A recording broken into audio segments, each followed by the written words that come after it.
사도행전 21장 7절과 8절 두 절 말씀 우리 함께 합독하겠습니다. 두로를 떠나 항해를 다 마치고 돌레마이에 이르러 형제들에게 안부를 묻고 그들과 함께 하루를 있다가 이틀날 떠나 가이사랴에 이르러 7 집사 중 하나인 전도자 빌립의 집에 들어가서 머무르니라. 아멘. 오늘 특별히 사도 바울에게서 눈을 떼서 다른 사람을 주목하려고 합니다. 오늘은 빌립을 주목하려고 하는데요. 빌립은 사도행전 6장에 이름이 처음 나오고 사도행전 8장에서 주인공으로 나오다가 무대에서 사라진 다음에 오랜 시간이 지금 흘렀습니다. 그리고 오늘 사도행전 21장에서 다시 무대에 나타나는 그런 사람입니다. 이렇게 긴 공백 기간을 깨고 빌립이 사도행전에 다시 나타나는 것을 보면서 저는 딱 한 가지 생각이 들었습니다. 하나님께서 이 사람을 여전히 사용하시는구나, 쓰시는구나. 빌립은 도대체 무엇을 가지고 있는 어떤 사람이었기에 하나님께서 이렇게 평생 쓰시는, 쓸 수 있는 그런 사람이 되었을까요? 오늘은 본문 중심보다는 이 빌립이라는 인물 중심으로 말씀을 함께 묵상하면서 하나님이 쓰시는 사람은 어떤 사람인지 살펴보도록 하겠습니다. 첫째로 하나님이 쓰시는 사람은 인정받는 사람입니다. 여기서 인정받는다는 것은 하나님께만 인정받는다는 것이 아니죠. 사람들에게도 인정받는다는 것을 말씀합니다. 빌립은 어떤 사람이었나요? 여러분 혹시 잊지 않으셨죠? 빌립은 예루살렘 교회가 뽑은 7 집사 중에 한 사람이었습니다. 사도행전 6장을 보시면 이 7 집사를 뽑는 기준을 분명하게 제시하고 있죠. 사도행전 6장 3절에 이렇게 말씀합니다.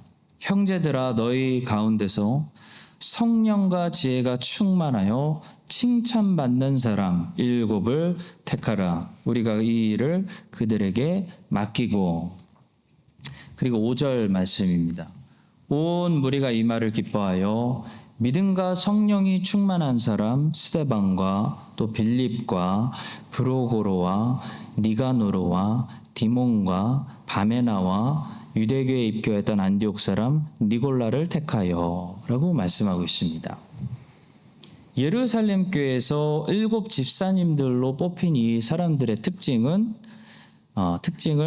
사도행전은 분명히 두 방향으로 말씀하고 있는데요. 한 방향은 그들이 하나님을 향하여 가지고 있는 이 관계에 관한 것이고요. 또 다른 방향은 그들이 사람들을 향하여 가지고 있었던 관계에 관한 것입니다. 성령과 믿음이 충만한 것은 하나님과의 관계에 필요한 것들이고요. 지혜가 충만하고 칭찬받는 것은 사람들과의 관계를 말씀하는 것입니다. 성도 여러분, 지혜라는 것은요, 사람들과의 관계에서 꼭 필요한 것입니다. 사람들과의 관계는 옳고 그름으로만 돌아가지 않습니다. 사람들은 기계가 아니고요. AI가 아닙니다. AI가 아무리 똑똑해도 절대로 이해하지 못하는, 또 배우지도 못하는 것이 딱 한 가지가 있대요. 바로 사람의 실수를 AI는 절대로 이해하거나 해석하거나 배우지 못한다고 합니다. 예를 들어 멀쩡하게 잘 있다가 저 사람이 왜 갑자기 저런 실수를 하고 넘어지는지, 멀쩡하게 잘 살던 사람이 왜 갑자기 우울한 생각이 들어서 눈물을 흘리는지 AI는 이해하지 못한다는 겁니다. 사랑하다가 왜 미워하게 되는지, 미운 정이 어떻게 사랑으로 바뀌는지, 지금 인간들이 무슨 소리를 하는 건지, 이런 인간의 불완전한 부분들을 AI는 불완전하지 않기 때문에 절대로 습득하지 못한다고 해요. 여러분, 사람은 불완전하죠. 불완전하기 때문에, 연약하기 때문에 사람입니다. 그런 사람들과의 관계는 절대로 옳고 그름으로만 유지할 수 있는 것이 아닙니다. 옳고 그름은 A와 I와의 관계를 유지시켜 주는 것이죠. 연약한 사람들과 관계를 유지하려면 반드시 필요한 것이 지혜입니다. 지혜. 똑같이 옳은 말을 해도 그 옳은 말을 지혜롭게 해야 사람을 넘어뜨리는 것이 아니라 사람을 세워주고 사람을 죽이는 것이 아니라 사람을 살려준다는 거죠. 그래서 성경은 지혜를 아주 중요한 덕으로 말하고 있고 예루살렘 교회도 7 집사를 뽑을 때 옳은 소리만 하는 사람들을 뽑은 것이 아니라 그 옳은 소리를 지혜롭게 말할 줄 아는 사람을 뽑았다는 것이에요. 그래서 그 7 집사님들은 모두 어떤 사람들이었습니까? 믿음과 성령이 충만해서 하나님께 인정받는 것은 당연한 것이었고요. 사람들에게도 인정받고 칭찬받는 저분이면 나는 좋아. 그리고 신뢰를 받는 분들이었다는 것입니다. 성도 여러분, 얼마나 많은 사람들이 사람들에게 인정받지 못하는데도 자기가 옳다고, 자기가 맞다고, 자기만 자기를 인정하는 사람들이 얼마나 많은지 모릅니다. 그러나 자기가 자기 스스로를 인정하는 것은 진정한 인정이 아니죠. 자기는 하나님이 자기를 인정하고 계시다고 착각하지만 만약에 하나님이 진짜 그 사람을 인정하고 계시다면요, 그 사람은 그 증거로 반드시 주변 사람들로부터도 인정받고 칭찬받아야 한다는 것입니다. 하나님이 인정하는 사람이 주변으로부터 박해를 받을 수는 있습니다. 복음 때문에 미움을 받을 수는 있습니다. 그럴 때 주변 사람들이 미워하는 것은 사실 그 사람을 미워하는 것이 아니고 그 사람이 전하는 복음, 그 사람이 믿고 있는 예수님을 미워하는 거죠. 그래서 주님이 이런 말씀하지 않으셨습니까? 세상이 너희를 미워하면 너희보다 먼저 나를 미워한 줄을 알라. 사도 바울의 주변 사람들이 사도 바울을 미워하고 박해한 것은 사도 바울이 미워서가 아니라 바울이 전하는 그 복음이 듣기 싫어서, 바울이 전파하는 그 예수가 미워서 바울을 박해한 것입니다. 그렇게 복음 때문에, 주님 때문에 믿지 않는 사람들에게 당하는 박해를 제외하고 하나님이 인정하시는 사람은 사람들에게도 인정받고 사람들에게도 칭찬받고 저 사람은 인정하지 않을 수가 없다라는 소리를 들을 수밖에 없다는 것입니다. 빌립은 예루살렘 교회가 인정한 사람입니다. 그는 주변 사람들이 칭찬하는 사람이었습니다. 주변 사람들이 다 인정하지 않는데도 자기 혼자 자기 스스로를 인정한다고 말하는 그런 사람이 되면 안 되겠습니다. 여러분과 저도 빌립처럼 하나님과의 관계 속에서는 믿음과 성령이 충만하고 사람들과의 관계 속에서는 지혜와 이 칭찬이 자자해서 내 못난 성격과 내 허물 때문에 미움받는 것이 아니고 우리가 미움을 받아야 된다면 오로지 복음 때문에, 예수 때문에 악인들에게 미움을 받는 그런 하나님과 사람들이 인정하는 사람들이 되시기를 예수님의 이름으로 간절히 축복합니다. 두 번째로 하나님이 쓰시는 사람은 성령 충만한 사람입니다. 이 빌립의 두 번째 등장은 빌립이 사마리아 성을 전도하는 사도행전 8장 이야기인데요. 사도행전 8장에서 우리는 빌립이 가는 곳마다 특별히 표적이 많이 나타났다는 사실을 반복해서 듣게 됩니다. 사도행전 8장 6절을 보시겠습니다. 무리가 빌립의 말도 듣고 행하는 표적도 보고 한 마음으로 그가 하는 말을 따르더라. 13절입니다. 시몬도 믿고 세례를 받은 후에 전심으로 빌립을 따라다니며 그 나타나는 표적과 큰 능력을 보고 놀라니라. 성경에서 표적이 나타났다는 것은 어떤 의미를 가지고 있을까요? 이런 의미를 가지고 있습니다. 이 일은 하나님이 행하시는 일이다. 이 일은 하나님으로부터 발생했다. 이 사람과 지금 하나님이 함께 하신다. 그런 의미를 가지고 있습니다. 그래서 빌립을 통해 표적이 많이 일어났다는 것은 하나님이 빌립과 함께 하셨다는 것입니다. 하나님께서 빌립과 매우 가까이 하셨다는 것입니다. 에베소서라는 성경을 보시면 계속 반복되는 두 가지 단어들이 등장하는데 하나는 충만이고 하나는 풍성입니다. 풍성. 에베소서는 이미 믿고 있는 그리스도인들에게 계속 무엇을 받으라고 강조해요. 계속 무엇을 받으라고 강조하냐면 충만을 받고 풍성함을 받으라 말씀합니다. 이 말은 이미 가지고 있어도 더 충만히 가져야 할 것이 많고 아직도 측량할 수 없는 풍성함이 남아있다는 사실을 우리에게 보여줍니다. 만약에 더 충만히 가질 수 있는 것이 남아있지 않았다면 에베소서는 이미 믿은 신자들에게 충만을 받으라는 말씀과 풍성히 주시겠다는 약속을 주지 않았을 것입니다. 성도 여러분, 이미 가지고 있는 것과 충만히 받는 것, 풍성히 누리는 것은 다른 거죠. 우리는 이미 가지고 있는 사람들입니다. 없다는 것이 아닙니다. 이미 가지고 있지만 문제는 충만히 가지고 있느냐는 거예요. 더 충만히 받고 더 풍성히 누릴 수 있다는 것입니다.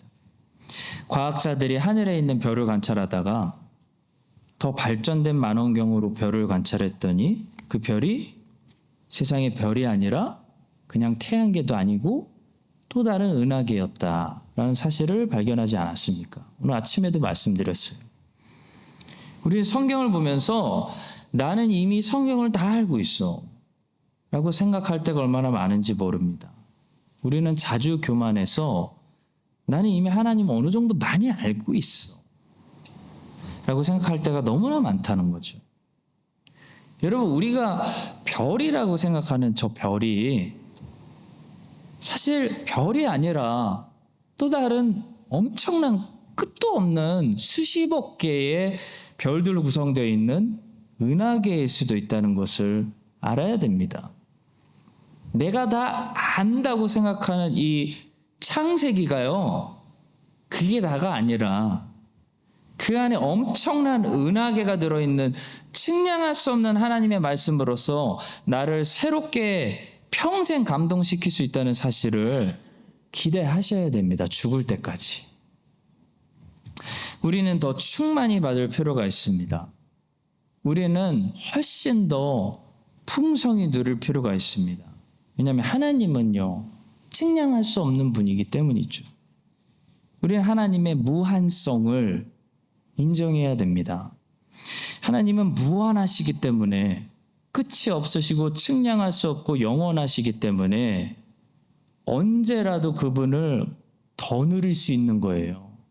더 누릴 수 있고 무한하신 분에게서 더 받을 수 있고 더 알 수 있고 놀라고 찬양할 수 있습니다. 빌립에게서 표적이 많이 나타났다는 것은 빌립이 하나님과 더 가까웠다는 것이에요. 하나님이 빌립과 가까이 하신 것입니다. 하나님은 자기를 가까이 하는 자들에게 가까이 하십니다. 우리는 지금보다 하나님과 훨씬 더 가까이 할 수 있습니다. 지금 하나님과 가깝지 않다는 것이 아닙니다. 지금 하나님과 떨어져 있다는 것이 아니에요. 지금도 하나님과 가까울 수 있어요.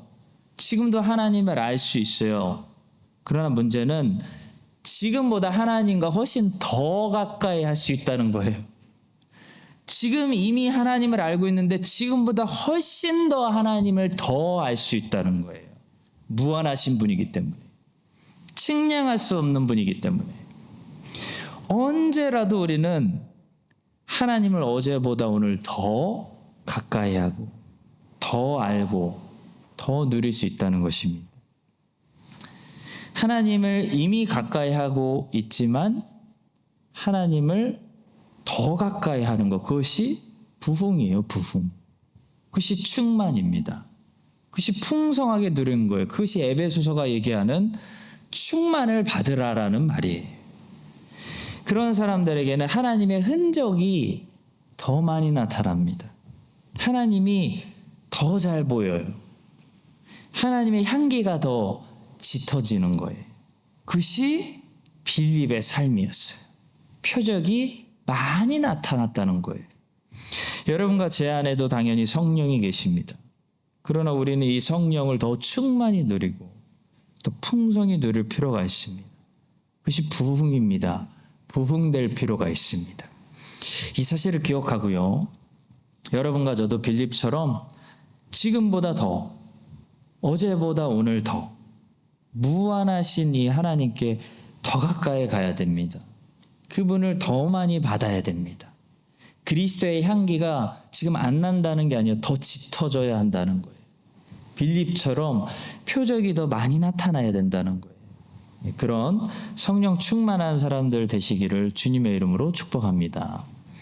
세 번째로 하나님이 쓰시는 사람은 말씀을 듣고 순종해서 전도하는 사람이 됩니다.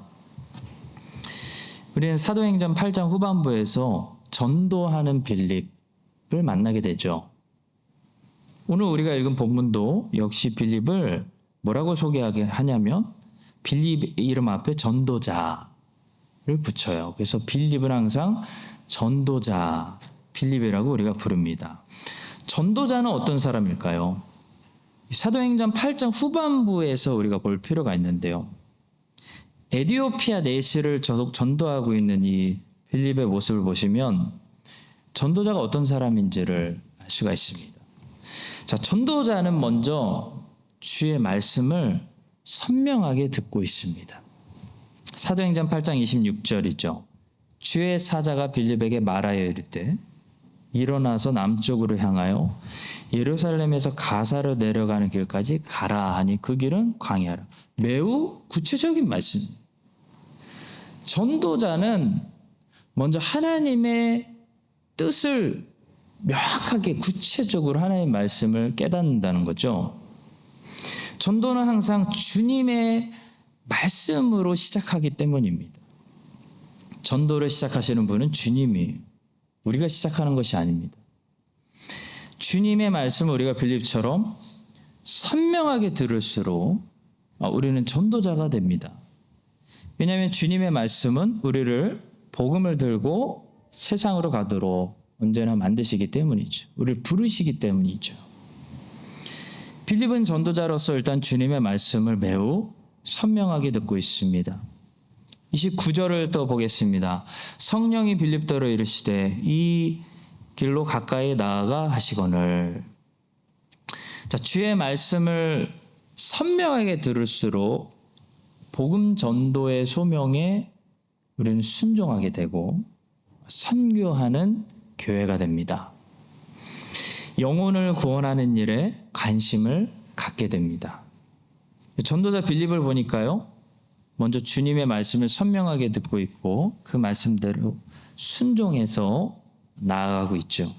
한 가지 주목할 것은 아주 작은 일에도 순종했더니 그 일이 놀랍게 큰 일이 되더라는 것입니다.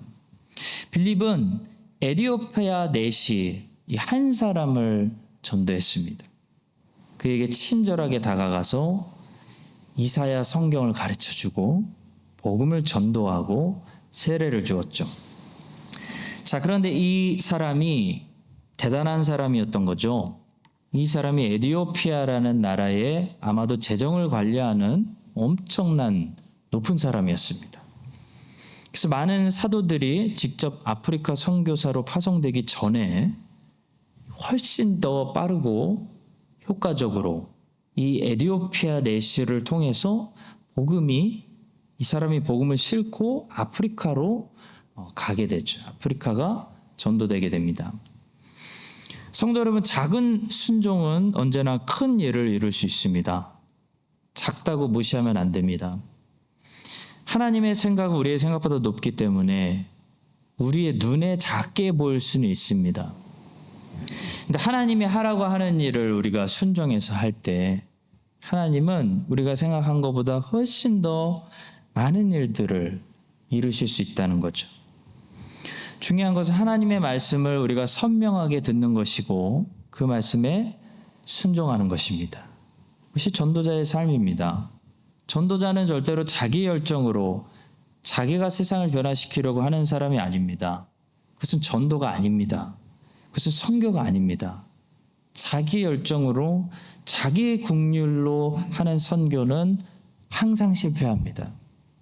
주님의 열정으로 주님의 긍휼로 주님의 때와 방법으로 순종하는 것이 열매 맺는 선교라는 것을 우리 사도행전을 통해 계속 보고 있습니다.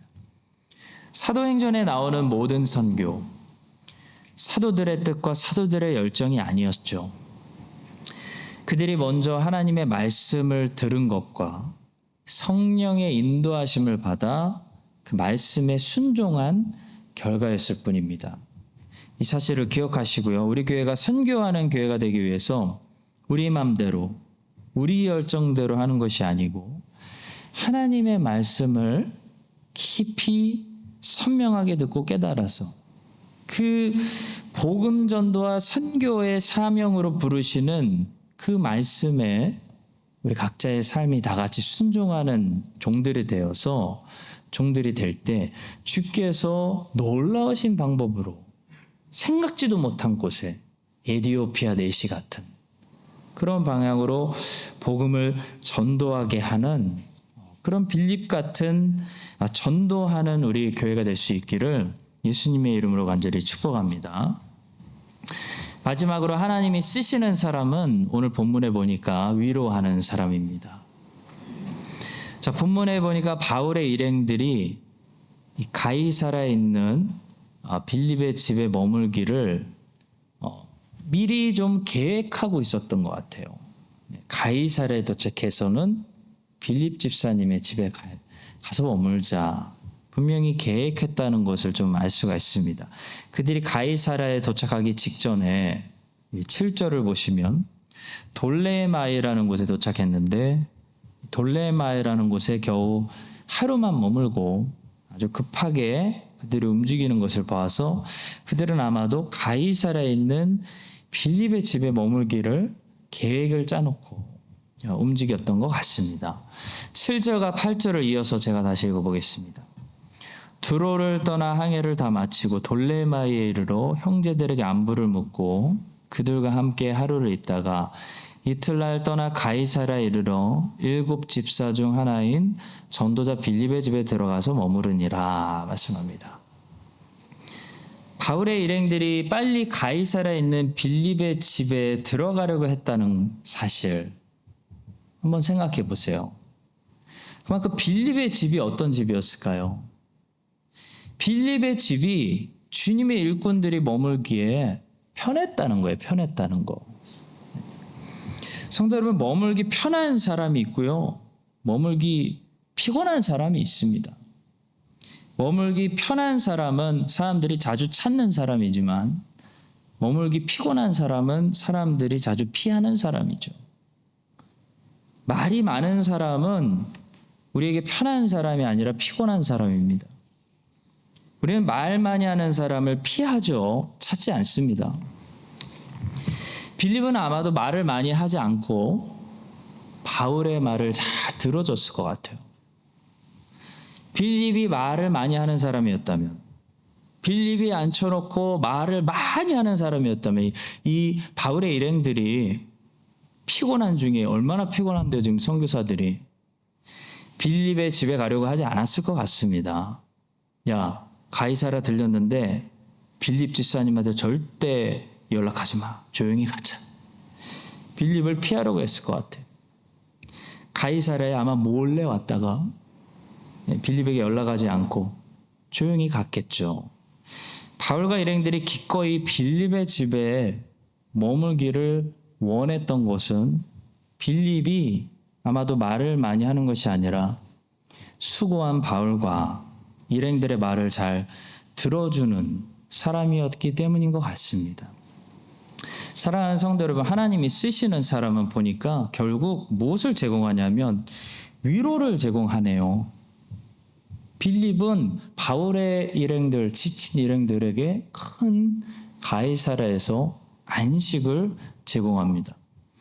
빌립처럼 성품이 우리가 열매를 맺어서 다른 사람을 피곤하게 하는 사람이 아니고 다른 사람의 피곤을 풀어주는 사람이 된다면, 이렇게 오랜 시간이 흐른 뒤에도 하나님께서 필요할 때, 주님께서 보실 때 주님의 지친 종들을 위로하시기 위해서 갑자기 사도행전의 무대에 이렇게 다시 등장해서 지친 바울에게 좋은 안식처를 제공하는 귀한 도구로 지금 이 사람이 다시 나타나서 쓰임받고 있는 것처럼, 우리도 위로하는 사람들이 된다면 하나님의 성령 행전의 역사에 아마도 죽기 직전까지 오랫동안 귀하게 쓰임받는 사람들이 될 줄 믿습니다. 그러나 우리가 자꾸 사람들을 피곤하게 하는 사람들이 된다면, 복음의 일꾼들을 자꾸 피곤하게 만드는 사람들이 된다면, 우리는 성령의 행전의 무대에서 빨리 사라지는 사람들이 되고 말 것입니다. 여러분과 제가 오늘 바울과 일행들에게 귀한 안식처를 제공하고 있는 이 빌립의 모습을 보면서 우리도 성품의 열매를 맺어서 다른 사람들을 피곤하게 하는 것이 아니고 다른 사람들의 피곤을 풀어주는 그런 위로자들로 오랫동안 주님의 역사에서 쓰임받을 수 있는 사람들이 다 되시기를 예수님의 이름으로 간절히 축원합니다.